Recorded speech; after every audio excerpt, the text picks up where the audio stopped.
Mais um governo de esquerda naufraga na opinião pública. Este é o Visão Libertária, sua fonte de informações descentralizadas e distribuídas. Este artigo foi revisado por JJ Liber, escrito, narrado e produzido por mim, Quintessência. Desde que foi eleito no final do ano passado, o presidente chileno Gabriel Boric tem visto sua popularidade desabar completamente. Em pesquisa divulgada recentemente, constatou-se que mais de 2/3 da população chilena desaprovam o governo de Boric, sendo que apenas 26% dos entrevistados consideram boa ou ótima a sua gestão. Apenas no mês de outubro, a aprovação do presidente caiu 9 pontos percentuais, sendo que sua reprovação aumentou em 8%. No geral, 71% dos chilenos acreditam que o país está no caminho errado. É claro que boa parte dessa desaprovação se deve aos catastróficos números da economia chilena nos últimos meses. Afinal de contas, a inflação acumulada no ano passado, de 7,2%, foi a maior em 14 anos, e no acumulado dos últimos 12 meses, a inflação chilena já supera os 13%, índice mais alto desde 1994, o que demonstra que a economia do país está, de fato, indo por um mau caminho. O Banco Central do Chile já aumentou a taxa de juros diversas vezes, sendo que o atual valor, 11,25% ao ano, é o maior em décadas. E como se não bastasse a disparada da inflação e o aumento substancial da taxa de juros, o Banco Central do Chile também reduziu as perspectivas de crescimento econômico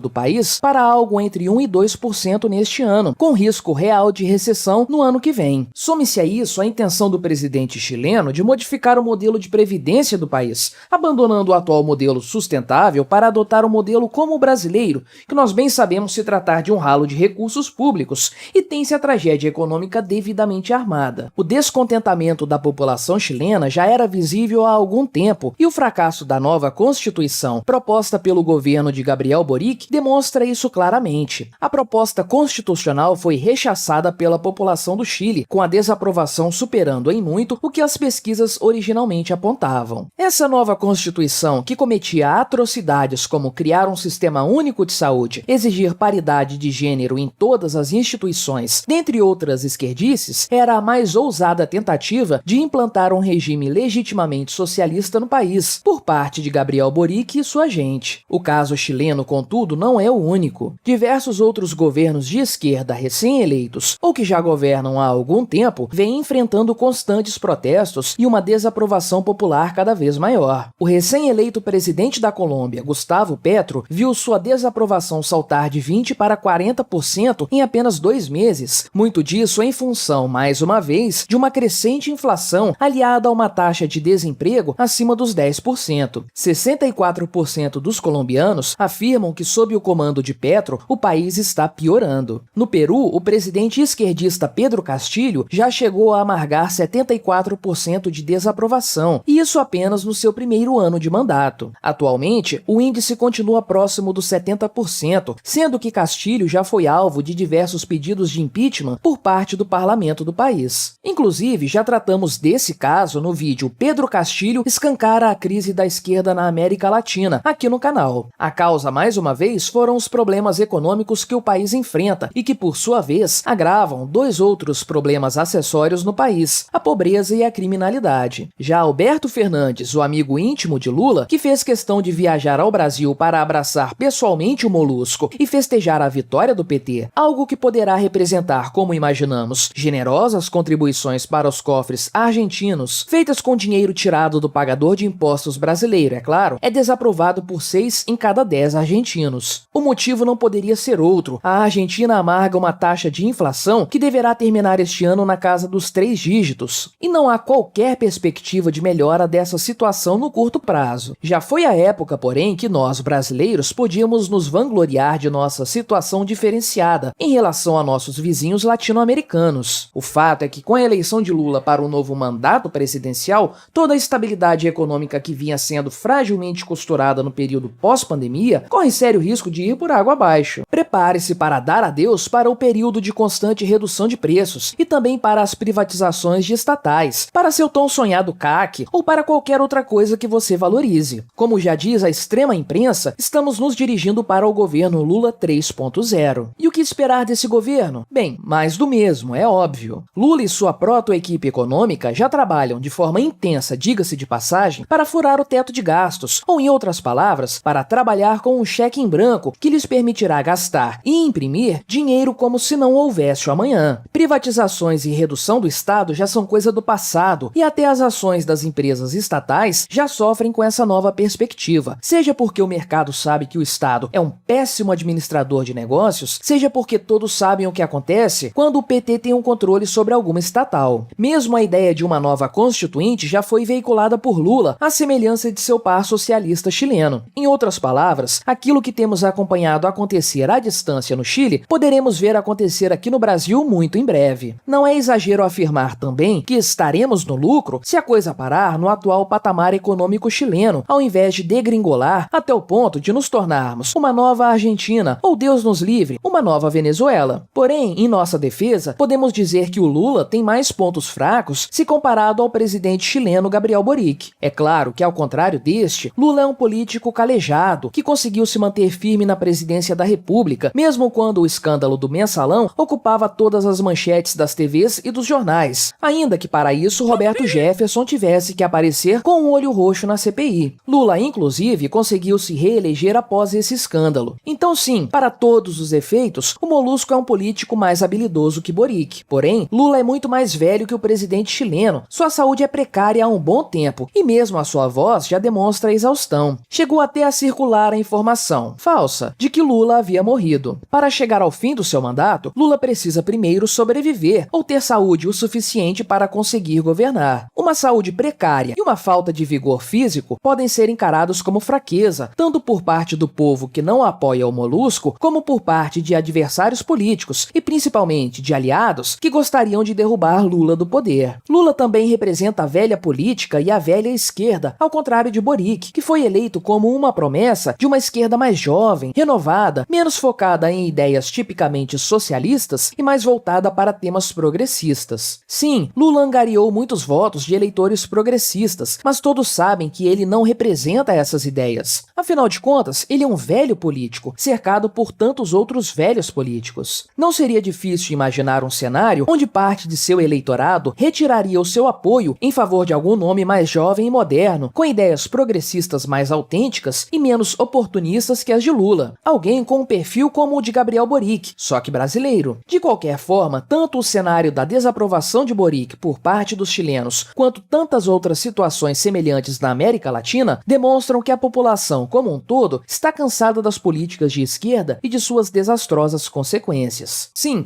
é um fato que muita gente ainda não consegue perceber no momento do voto que candidatos de esquerda sempre incorrerão nos mesmos erros, repetindo vez após vez o fracassado roteiro que envolve intervenção estatal, inchaço do Estado e desarranjo econômico. Mas ainda assim, não se pode negar que de fato algo está mudando no que se refere à mentalidade geral da população. O modelo de socialismo latino-americano, embora possa aparecer reciclado vez ou outra no rosto de novos políticos como Gabriel Boric, já é conhecido por todos e seus resultados sempre se repetirão, não importa o nome do partido político envolvido ou se o rosto desse partido será um líder estudantil como Boric, um professor grevista como Pedro Castilho ou um corrupto descondenado como Lula. É justamente a repetição do mesmo ciclo que faz com que a paciência do povo diminua cada vez mais, e mesmo poucos meses são suficientes para levar a população revoltada às ruas. Aqui no Brasil, esperamos que esse fenômeno se repita, com a aprovação do Lula caindo a patamares pífios, tão logo os desastres de seu governo comecem a se concretizar. Com sorte, poderemos evitar, assim, que ele governe por muito tempo, o que poderia permitir ao Brasil proteger sua economia um pouco mais da sanha dos socialistas. De qualquer forma, e não obstante um ou outro resultado eleitoral que decepcione os defensores da liberdade, o que não se pode negar é que algo está mudando, de fato, na mentalidade do povo da América Latina, ainda que esse processo seja mais lento do que eu e você gostaríamos. Obrigado por sua audiência. Se você gostou deste vídeo, compartilhe-o com seus amigos e ajude a divulgar a mensagem da liberdade. Se quiser ser notificado dos próximos vídeos, se inscreva no canal e clique clique no sininho para não perder nenhum dos nossos conteúdos. Até a próxima!